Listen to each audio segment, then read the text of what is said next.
Hello नमस्ते everyone. आज आपण शिकणार आहोत डिनॉमिनेटरला रॅशनलाइज कसं करायचं. त्यासाठी आपल्याला एक प्रश्न दिला आहे 1/7 √7 + √2.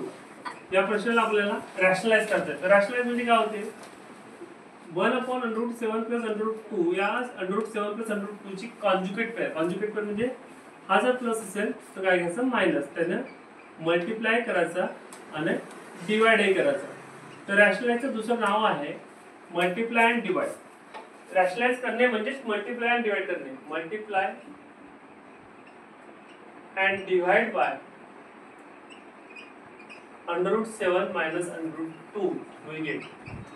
म्हणजे म्हणण्याचं तात्पर्य काय, √7 + √2 तिथं प्लस असेल तर मायनस घ्यायचं, मल्टिप्लाय डिवाइड करायचं, याच्या अपोजिट पेअरनं, that is called conjugate pair. याच काय कॉन्जुगेट पेअर. वनचं मल्टिप्लिकेशन याच्यासोबत कोणतं हवे √7 - √2 आणि हा होईल √7 + √2 इंटू √7 - √2. आता आपल्याकडे एक फॉर्म्युला असते, त्या फॉर्म्युलाचं नाव आहे a + b a - b. काय होते a² - b². काय होते a² - b². बरोबर आहे. √7 - √2 याला म्हणतो मी a + b, याला म्हणतो a - b.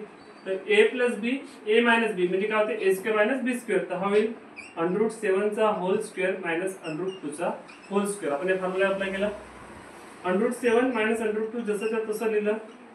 √च्या स्क्वेअर केले कॅन्सल करते 13 स्क्वेअर स्क्वेअरला कॅन्सल करते 2 आणि आपला फायनल आन्सर येईल √7 - √2/5. थँक्यू.